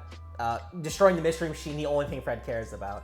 And then taking away Shaggy and Scooby's hunger, which has a byproduct of making them courageous. I don't know how that works. I don't know how putting acupuncture in their butt takes away their ability to eat and then also makes them brave. And Daphne didn't realize she was just wearing like an inflatable fat suit the entire time. She just thought she was actually fat. She didn't realize she didn't gain any actual weight. But watching Fred getting PTSD flashbacks with the exploding Mystery Machine, that was top tier. Yeah, that 100%. And then obviously you have Velma as... Not Velma. Not Velma. Because she was hypnotized to be not Velma. Yeah, she was hypnotized. She was like, I'm the villain. I'm the Franken Velma. And the one time where literally the villains actually would have succeeded in a land deal. Because like, this place is full of natural methane gas, and so we're gonna ignite it and kill the entirety of the Scooby Gang for revenge. Wah! Because they bought the land to do this, and then Velma points out, why didn't you just sell the natural gas? And they just go, because you were so focused on getting revenge. I mean, in this movie gives an explanation as to why skeptical Velma exists. It's because, like, apparently, like, in her family's history, they were, like, mad scientists trying to make monsters real, and, like, they, like, antagonized and terrorized the villagers of this town. And so she's trying to be, like, as far away from that as possible, which, cool, you gave her a reason, still dumb. Yeah. Like, having a character in a long-running mystery franchise where the best entries tend to have actual, real, canonical magic and monsters, saying that monsters don't exist is not fun. Which is why I'm glad they've kind of distanced themselves. They've stopped doing that. But, like, this is in that era where that was really prevalent, and it was bad. Yeah. The movie still got some funny bits to it. Like I said, like, Fred, like, with PTSD flashbacks of the exploding Mystery Machine is really funny. And, like, I don't know, Velma is like, she's either boring or she's bad, unfortunately. Like, very rarely do you have, like, a really good Velma in these movies. And in this one, they really emphasize that point. Yeah, unfortunate. We have, this is an interesting image. Oh, is the one with the America's Got Talent? Yeah, it's number 22, Scooby-Doo Stage Fright. There is a scene in this where, like... It's like a little girl is like singing a very dirty sexual song. Yeah. It's like really uncomfortable. I know this is number 22. Like, there is good moments in this movie. No, there are. Like, there is really good moments in this movie. For Yeah. example, there's a sexy Daphne scene where she's like... On the balcony with the wind blowing and like looking wistfully at the moon. And then there's a scene where Velma's wearing nothing but an really large shirt. Like, this movie has like a very famous, I don't say famous, there's a meme about this. There's a clip of this movie where it's like, you see an earlier shot where Daphne's wearing like the nightgown and like Velma's wearing like a shirt, like a night shirt. Yeah, and then later on in the film, they're wearing the opposite of each other's attire. And like the post is literally, there is no straight answer to this scene. And I'm like, yes, there is. The mystery gang are very close. They'll have been best friends for years. Women borrow clothes from one another. Men borrow clothes from one another. They're just taking this, like, it is a joke. It is a joke that they're wearing each other's clothes. Yes. Daphne and Velma aren't dating. Now, Velma in later stuff is gay. Yeah, she is But gay. in this film specifically, there's a whole plot point of Daphne being like, I'm in love with Fred. How do I get him to notice me? Yeah. That's Which a is whole... always some of my favorite plot points. Like I love Yeah. because isn't it also that Fred is in love with Daphne? We find out at the very end of the film, like during their performance, they kiss on stage, and they're both like, "Did it mean? What does it mean? Do they like me?" And then because it's the one where Shaggy and Scooby are like talking to Fred, like, bro, and then Velma's like, Daphne, no, because just go out with. Because earlier in the film, Velma's like, Daphne, just talk to him. And at the very end of the film, we find out Fred isn't talking to Shaggy and Scooby. And like, Fred, we keep telling you, just talk to her.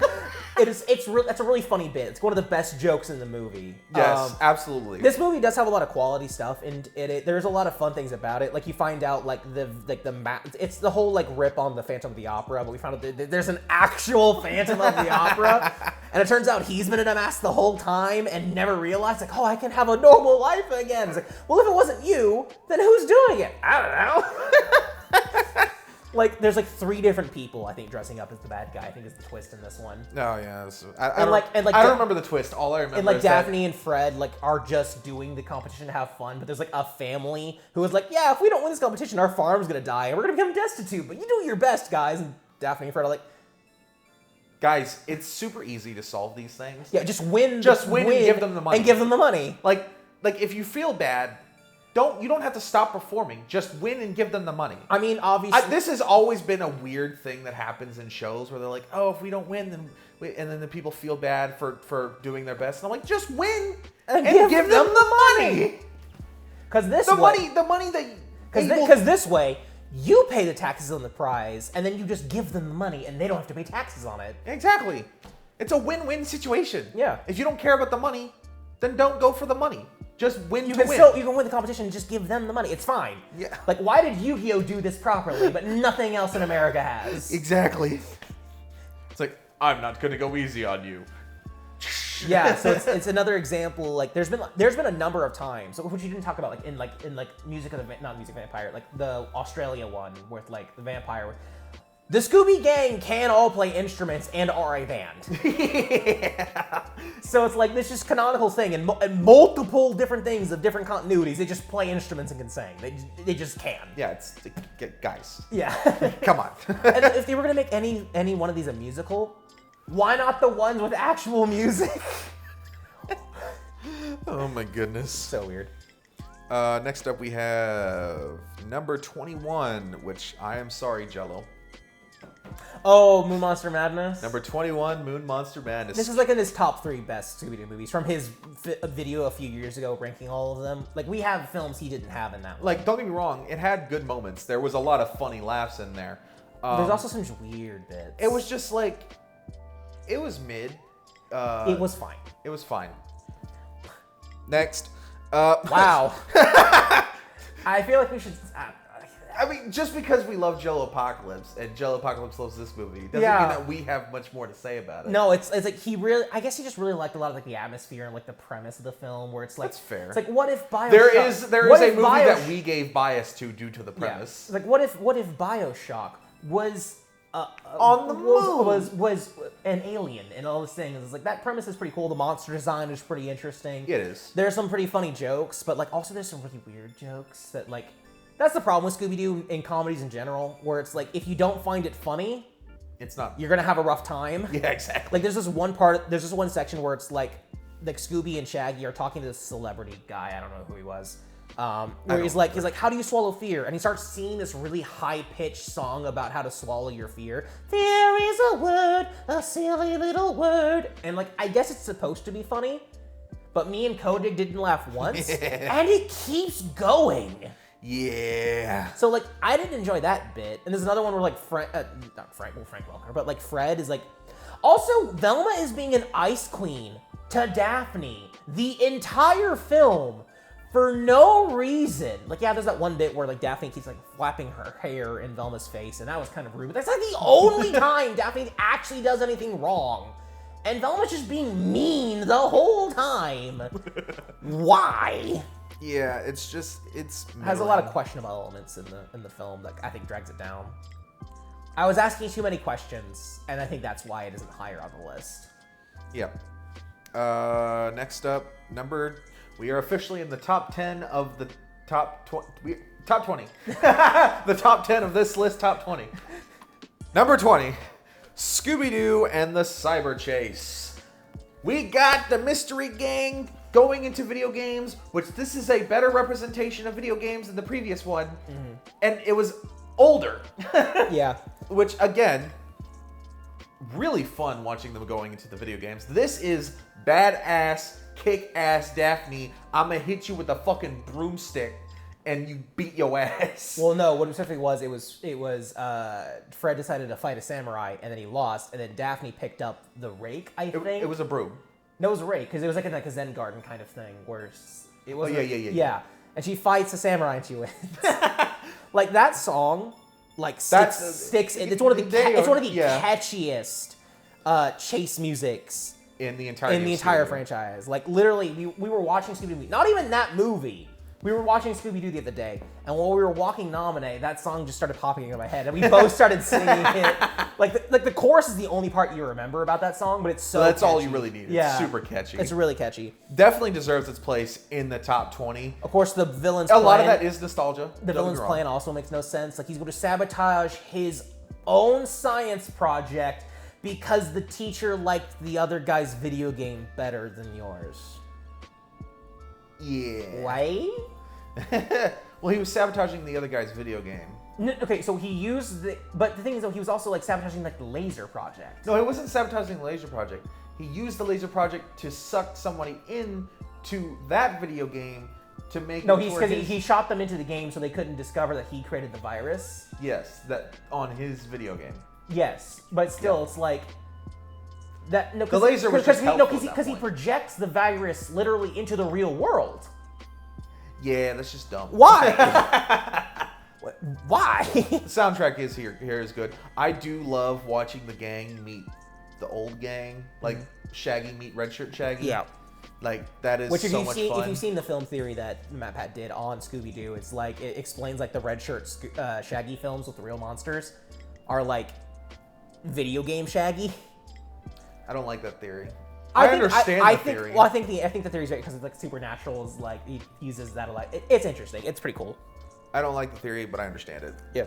Anyways, this one is a lot of nostalgia. It 100% is a lot of nostalgia for me, particularly. Aaron, probably.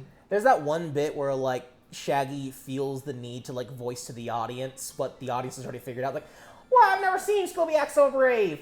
Oh, I get it. That's Cyber Scooby distracting the villains, and that's good old Scoob going for the snacks. Like, yeah, the audience figured that out already. Why did you feel the need to loudly verbalize that? Like, all you're doing is tipping off the villain as to what's going on. Okay, so this is going to be an interesting one. Yeah, it's number 19. This one was originally in our top 10. Oh, yeah. It was originally. Then we rewatched it, and we're like, this did not hold up in the top 10. It is still fun. It's still fun. It's still incredibly fun, and it definitely deserves a spot in the top 20. Yeah. It's Scooby-Doo and the Samurai Sword. Now, originally, I think the reason why we placed it so high, because that ending, without any context, if you have no idea what the ending is pretty exciting. Yes. Like, it's kind of like, oh my gosh, Shaggy and Scooby are flying on a magic dragon and having a samurai duel with a ghost. That's awesome. And then we rewatched it, knowing what was going to happen. It's like the choreography's kind of mid, and the fight's pretty short. And once again, the villain's plan makes no sense. Oh, this modern world ignores tradition and values technology. So let's use robot ninjas to bring back an ancient ghost samurai, to bring the world back to a pre-industrial level so that everyone will worship me as a shogun because tradition. Why did you think the ghost samurai was going to listen to you? In what world was the ghost samurai ever going to listen to you? Like, I get if your initial plan was to, like, use your actual minion to wield the power of the ghost, but once the ghost yeeted him, why did you think it would listen to you?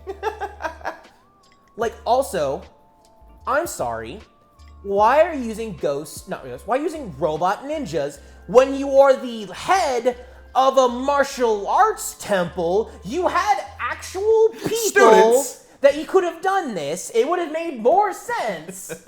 And they did the whole bullshit thing of, oh, during the tournament, we did the cameras to study your movements and downloaded your movements into the robots. You had like 4 people show up to this tournament. One of which was Daphne. One of which was Daphne, who is a master martial artist. But had no training, apparently.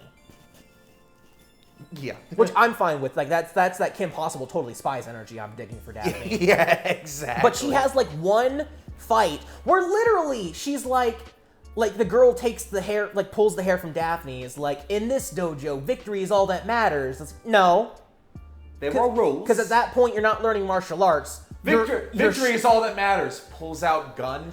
Yeah, seriously. It's like it's like, if you wanted to make the world like, it's like guns. Why are you using robot ninjas? Guns. Why ninjas? I know we're talking a lot of crap about this movie, even though it's ranked 19. But like, and there's also the thing with like cannibals and stuff like that. But like, there is a lot of cool stuff in it if you ignore how stupid the villains play. Also, these are a lot of the same background characters. Like, I'm sure that's pretty common. But like, we have like the same pink hair girl show up like 3 times in the same shot. Yes, like if you're gonna use a background character, make one that's not quite so distinct. Next up, number 18. Scooby-Doo and the Curse of the 13th Ghost. Yeah. So you remember that time, Fred, Velma. Remember that time that you were at, I think Velma was like, you were in summer school, and Fred, you were at the circus training camp. Yeah, well, we were doing kind of our own thing. I was like, when did you capture 13 ghosts? When did you go on a globe-spanning demon hunting tour? I don't know. You went to summer camp. You went to science camp that one summer. Things happen. It's like little Himalayan huckster boy sold us all that snake oil we unloaded at the garage sale. We never mentioned Flim Flam. We never mentioned Flim Flam. Yeah, 13 Ghosts Scooby-Doo. It's a series finale spin-off of like a 1980s like cartoon like. There was no audience for this. I don't know why they made this. They brought back almost every character from the original. Like Flim Flam and Vincent Van Gogh show up in that film. And it was very good until the very end. It pays the cardinal sin of making skeptical Velma right. Yeah. Again. And that's really annoying. But then also they backpedal on it at the last minute too. So it's like you let Velma have her conclusion bias or whatever that term is. Yeah.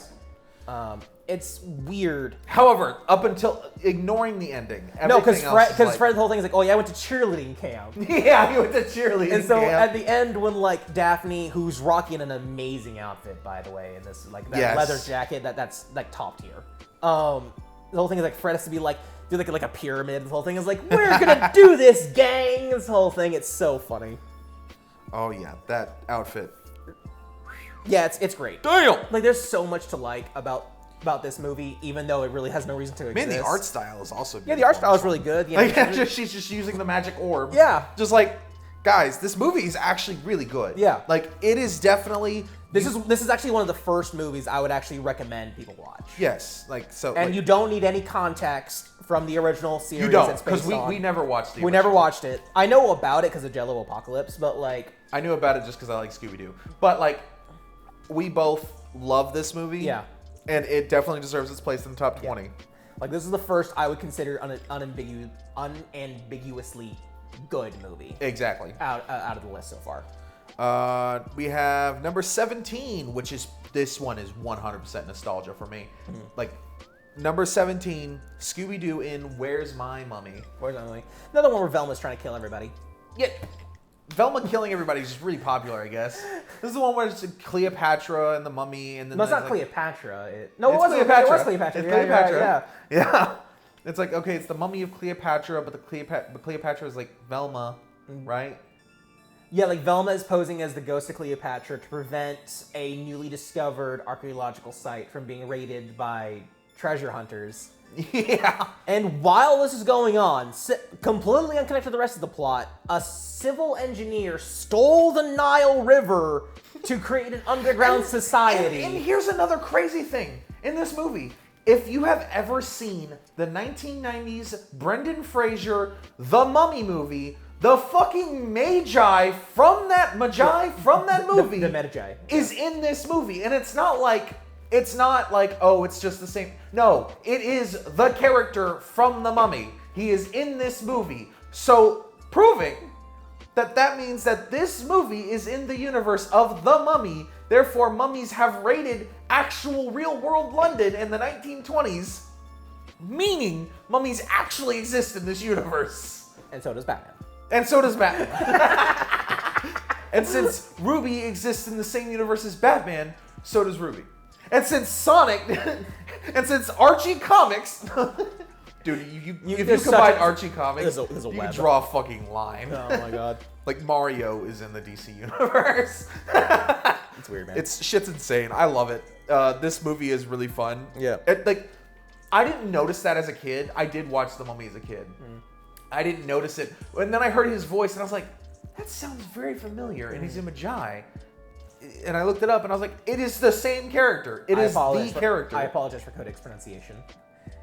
Magi? It's not Magi. It's Magi. It's Magi. It's Magi. No. It's Magi. It's magical beings. No. Magicians. No. Get further away. They're men of God. You are a warrior of God. Technically, they serve the Pharaoh, so yeah. Where did you get that tattoo? I tattooed it on my arm.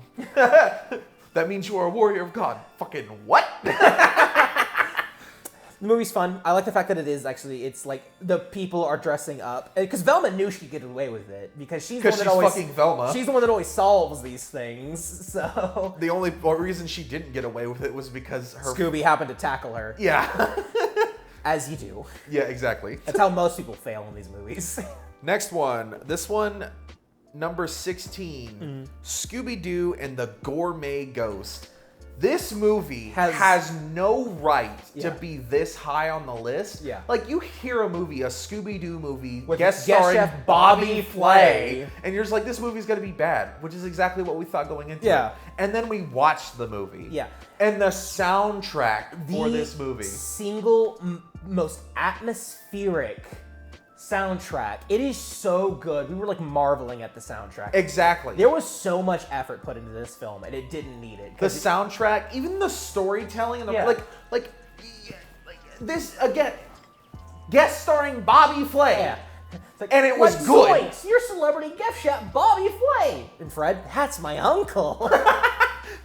Like, the ghost animation was good. Yeah. The fucking soundtrack slaps so hard. It is the best soundtrack. Again, it's not like in combination with the movie of any of these. Yeah, like I said, it's very atmospheric. Like, it really pulls you into the scene. Exactly. We went into this expecting like, oh, this is gonna be one of the worst movies, and we came out with like, this is one of the best movies in the series, and it honestly, incredibly shocked. It ended up in the top 20. Yes. It could have been higher. There was like spots where like things didn't quite line up. It was a little bit boring during certain sections. Those sections were a lot shorter than the other movies further down the list. Yeah. But like the atmosphere, the animation, the soundtrack, just all brought it up to where it is, and it belongs there 100%. Yeah.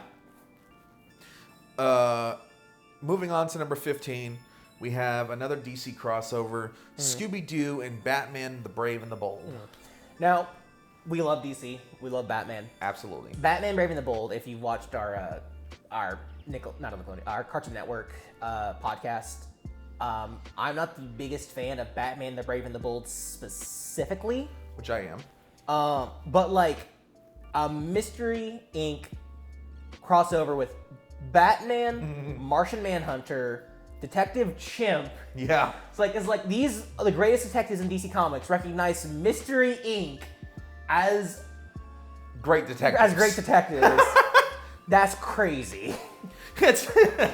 We'll bring that up here in a minute. Yeah. But that's just so crazy. The fact that it's like, I mean, I'm a big fan. They set up a mystery for Mystery Inc. to solve, so they solved a mystery set up by Batman. Yep. Yep.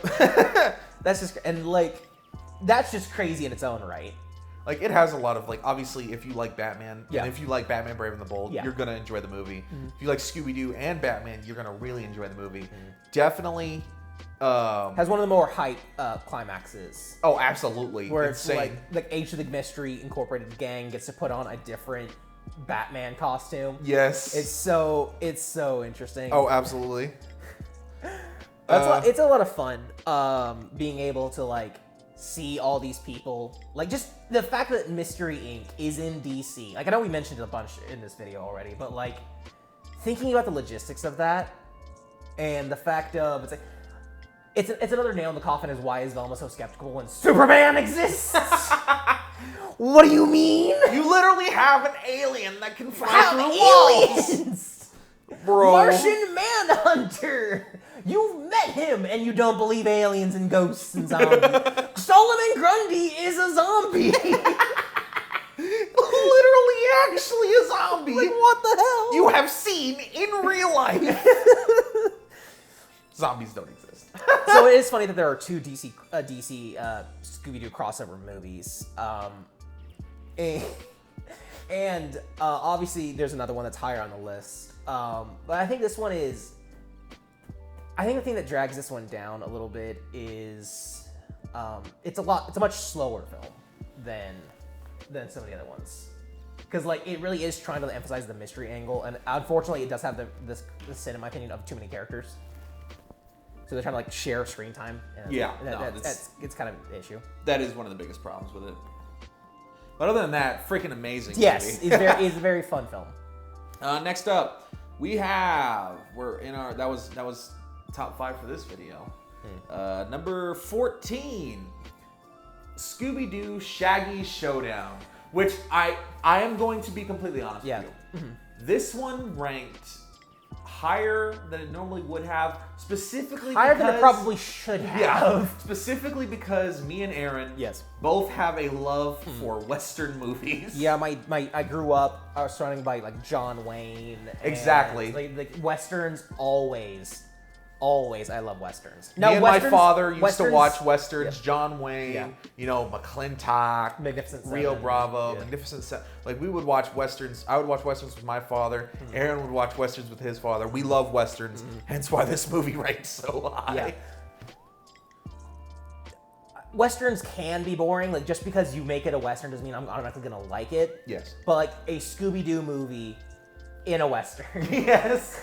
Absolutely amazing. Like theming wise, we just liked it. I can't even tell you as much about that movie. We really should have rewatched it before making this video. But we both understand it is this high because we both like Westerns. Your results may vary.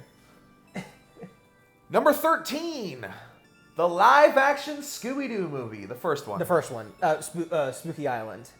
Now, we might get some blowback from how high this is on the list, especially whenever, obviously, we haven't mentioned the second one yet, which means it's even higher. Yeah. I don't hate it because I don't think it does anything particularly wrong. Like, I know, like, Nostalgia Critic made a whole thing about, like, how it fails on, like the old nostalgic crowd, the new crowd, and then all the. I don't know. I loved it. I grew up. It came out when I was a kid. Yeah. So like I grew up with this movie and I loved it. It was one of my first introductions to Scooby-Doo. I have a lot of nostalgia for this movie. Plus, I don't understand the hatred for Scrappy-Doo, but it was fun. Like, I think this was the first example of like. I love that one fucking line with Fred. They're switching bodies. Like, ooh, I can look at myself naked. That is the one criticism. That is not Fred. I actually do have about the film is like Fred. Like Fred didn't have a character, but it ain't that. Yeah, that is not Fred. That is not Fred. Fred is Golden Retriever boy. Fred's characterization is much better in the second film. But I'm pretty. Fred has looked at her naked plenty of times. They have like 3 kids together. I think. Anyway, but it's like Velma is on point. Shaggy and Scooby, like, they're great in this movie. Daphne, this is the first time, like, I think this is like what really set off everyone like making fun of the fact that Daphne never did anything in the original show, which is true. Yeah. But like, especially in the later shows, like when they had, or the movies where they had stopped making Daphne useless, they still say that she's useless, and it's really weird. And that got started, I think, in this one. Yeah, because like at the end of this, because this She whole has, one, like, a the whole, gang separates. Yeah. And she has this whole thing. And then she becomes, like, a martial arts champion. Yeah, like she takes on, like, the luchador wrestler. And wins on her own. Now, she did have to bite him, so she cheated, but... This is a street fight. It's a street fight. This is a street fighter. It's the fact that it feels like this movie... My brother said it felt like there should have been a movie before this one, and I disagree. Because this movie feels like everyone goes through a character arc to establish Mystery Incorporated, and then the second film is like the continuation of those character arcs. So I thought because like Shaggy and Scooby are best friends. Yes. But in so many of the films, Scooby's kind of the worst. Yes, he's kind of a dick. He's incredibly rude. Like, he steals fruit from Shaggy all the time. In this movie, it really shows, like, in the live-action movies in general. Especially the live-action It really movies. shows their friendship. And that's including the teenage live-action ones. Like, we see their friendship. Yes. Like, very well established. Like, we can see, like, Shaggy is willing to do whatever it takes. He'll fight gods, robots, demons, and monsters for his best friend. And so will Scooby. And that's what matters. Exactly. Yeah. We will defend this movie. Now, I will agree, the Scrappy-Doo twist at the end is pretty bad. Yeah, it's pretty lame. And I understand, I don't know if, like, again, like James Gunn, like, an on-record vehement hatred of Scrappy-Doo. Which I don't understand. Which would explain why he, like, Scrappy, I don't hate Scrappy, but, like, he's, like, whatever to me. Yeah, Scrappy's pretty whatever. Like, I could You know, like I said, originally, I heard this, that Tim Curry was offered the role of the villain in that movie until he heard that the actual villain was going to be Scrappy-Doo, and he turned down the role because apparently he hates Scrappy-Doo, which I don't get, but whatever. Like, I don't think this movie does anything wrong except for the fact that the villain twist. Obviously, we think it's pretty good. It's pretty good. Freaking 13 on the list. We will defend this movie. Yeah, like, you can hate it all you want. There are definitely weak points in the movie. But Matthew Lillard, the introduction of Matthew Lillard as Shaggy, like 100% automatically races this movie. Yes. Like, automatically. Spectacular. Amazing. Every single character is fun. Except Fred. Except Fred. He's not Well, really, they're all fun. He's not really fun, but he's there. He is Fred. He is Fred. That is his job. He's not the golden boy Fred. But his job is just to be there. Yes, he's there. Doesn't drive the mystery machine. Yeah. Moving on to number 12. We have my favorite romance in of Scooby-Doo. Scooby-Doo Alien Invaders. Yes. Best romance in all of Scooby-Doo. Shaggy and Scooby, like, they are the main characters. They are. Like, they're the reason most of the time that kids watch these, because they're the funny ones that keep them engaged for if they don't care about the mystery. So having a whole plot centered around Shaggy and Scooby meeting these other two hippie girls, the only other hippies that exist in the, in the 1990s. Yeah. Which are, by the way, well, the woman. The woman. The woman is hot. Not the dog. Not the dog. Because they're an actual dog. The woman is hot. Even in her alien form. Still would. Smash. Smash. When are we gonna do the Scooby-Doo Smash or Pass? Never. Fred. Smash. There is an element of nostalgia with how highly this is ranked. Oh, absolutely. This was one of the first Scooby-Doo movies that I ever watched. So it is like the plot, it being, you know, like these like scientists. It's a good plan. It actually is a good plan. Like the scientists scaring off people by pretending to be like aliens, UFOs, so they can mine a gold mine without being interrupted. Like, I get it. That's cool. You're not technically hurting anybody. It's all right. But then aliens. Actual aliens. With a talking dog, which is just weird. Yeah. Yeah, I don't know. Talking dogs are weird, man. That is a funny thing about it, though. Like, there's some of these movies where, like the joke where it's like, and your dumb dog, Rog, Ring. And then the other ones were like, she was like, Rog. Rog. It was like, where like you this whole like Scooby's like dealing with this internal Can character. I mention that Rog Rare? Rog? You said that really fucking accurately. That was like on point. Like way too good. Sorry, I had to mention that. Shit was amazing. Yeah. Like, I don't know why Shaggy gets so many love interests. Deserved. Because it's in Shag. it's a fucking comic. Have you seen that? Oh, like he wears like a kimono to the beach, and then like Freddy asks like, "Why are you wearing a kimono?" He was like, "To keep the ladies away." Like an actual comic of fucking Shaggy. Like, well, bro. Because like there's Alien Invasion. There is the first live action Scooby-Doo movie. There's Velma in Mystery Incorporated, but also in the teenage Scooby-Doo movies. There's Abracadabra Doo, where he has Velma's sister. Velma's sister. It's like Shaggy eats all the bitches. Deserved. Absolutely deserved. All right. Very weird. Moving on to our last one for today. Most recent one released, which we didn't even realize had released until just before recording this. Because we couldn't get Courage and Scooby-Doo on any streaming service, so I just decided to buy it on disc. And when I did, I found out that Scooby-Doo and Crypto 2 existed. Number 11, Scooby-Doo and Crypto 2. Yeah. Now this one should be worse than it is, if that makes any sense. Because the plot itself is actually pretty lazy. And Crypto doesn't really need to be in this movie. It kind of feels like an afterthought. Yeah, like it feels like... Okay, because anyone who's like the Cartoon Network podcast, Crypto the Super Dog, the cartoon, we really liked. Yes. So we were hoping, because of Courage the Cowardly Dog and Scooby-Doo, that this would be like another crossover event between like that cartoon and this one. But it wasn't. But it wasn't. It was more like Scooby-Doo, but Crypto was here. Is present. Yes. Because he doesn't show up until like 20 minutes into the film. 25 minutes into the movie. He doesn't talk, he only barks, which I feel like Scooby should have been able to understand him, at least. Yeah, which means that we should be able to... Because, like, Scooby can speak to him. Yeah. But, like, we should be able to hear him through Scooby's ears. Yeah. In my opinion. Like that...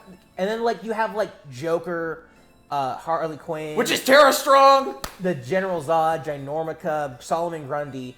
Which really didn't need to be here. All these villains... They're in the movie for, like, 15 minutes? And Lex Luthor are all in these films. And the only ones who have any plot relevance... is Lex Luthor. And a little bit Solomon Grundy. Yeah, and a little bit Solomon Grundy. Which, even then, they don't explain exactly how.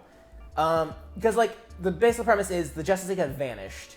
And Lois Lane and Jimmy Olsen call Mystery Incorporated to find out what happens to them, which I like. Yes. Because they're not... Because, like, while the villains are running amok in Metropolis because the Justice League are gone, the gang is not there to deal with the villains. They're there to discover what happened to the Justice League. Because there's, like, this phantom in the Hall of Justice that's what they're investigating. Can I point out? You know who wasn't in the Phantom Zone at the end of the movie? Batman. Or Green Lantern. Well, that's not the point I'm making. Well, because no, it wasn't Green Lantern. It was Martian Manhunter. He was missing. Yeah, he was missing.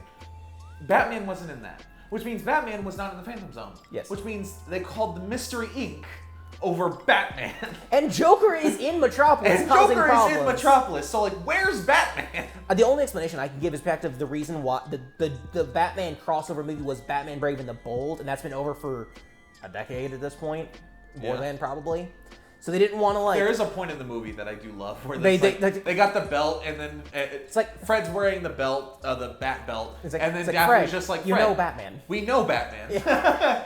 You've seen this up close a million times. Yeah, so canonically referencing that movie as like which canonically means that the way they talk about it, they are friends with Batman. They actively... Yeah, not necessarily the Justice League, because specifically Batman introduces them to, like, the Detective Squad or whatever, not the Justice League of America.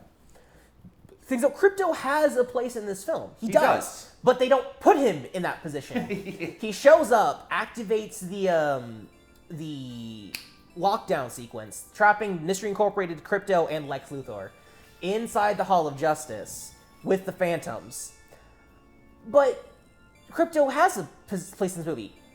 Villains are running amok in Metropolis. Crypto could be out there fighting them, helping prevent all this chaos. Batman should be there too, but 100%. Like he's not in the Phantom Zone. Even then, it would make sense if Batman was in this film fighting the villains, and Mystery Incorporated finds out what happens to the Justice League. Yes. Like there's still places for these characters in this film. Now the final fight scene in here is really cool.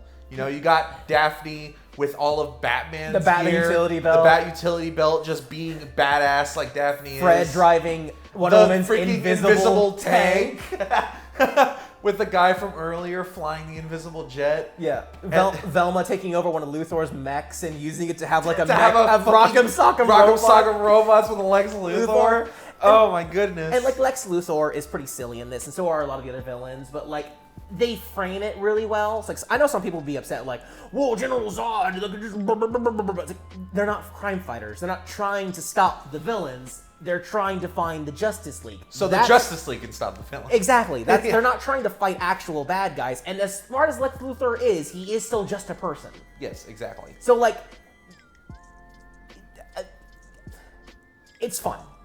Now, Very fun. I do fear that, because like we said, Samurai Sword was previously in like our top 10, and then we rewatched it and it became lower. So I feel like if we watch this again after some time, it might be lower on our list. Like all of these titles are subject to change. Yes. All of them. Yeah. Now most of the ones in the top 10, since we've rewatched them, I seriously doubt would come out of the top 10. No. But everything on the list is subject to change, with the exception of number 1. Which you will see in the next video. Number 1, indisputable. It's indisputable. We rewatched twice, same score both times. Now, Absolutely beautiful. Scooby-Doo is almost always exactly the same. Yes. So each movie has a gimmick, and so how much you enjoy that gimmick. Like for example, like with Loch Ness Monster and Shaggy Showdown, like the If you gimmick like westerns, we if you really like- we really liked it. So it's like the top 10 like movies did something usually different to make them stand out. Actually very. Same with like the numbers like 15 through 11. Like they did something that made them stand out from the normal Scooby-Doo formula. And whether you do or do not like the gimmicks of the films, like sometimes the monsters are scarier than others, sometimes the animation is really good, sometimes the soundtrack, sometimes the mystery itself is really good, sometimes there's no mystery at all, it's just an adventure. So your list will vary from ours. But we hope that you at least understand our reasoning, even though we didn't really explain a lot of our opinions. Well, yeah, because it's Scooby-Doo. They're all the same. They're all the same. But yeah, no, our list is subject to change. Things can happen. This is what our list is now. Technically speaking, my list is completely different from Codig's list. Yeah, exactly. Because we all, as you can see, all the scores above our heads for each individual they were movie. A combined score to make an average. It is a combined score to make an average. Yeah. Goblin King being the biggest outlier there. 100%. Very different scores between the two of us. Like we said, I would say there's only really 5 bad Scooby-Doo movies. Most of them are boring, and there are some really, really good because I ones. actually love Goblin King. No, but you also hated other ones. So like, oh yeah, there are 5 bad ones, but about like 30 boring ones, and like 15 really good ones. Exactly. How do we end this video? Ruh-roh!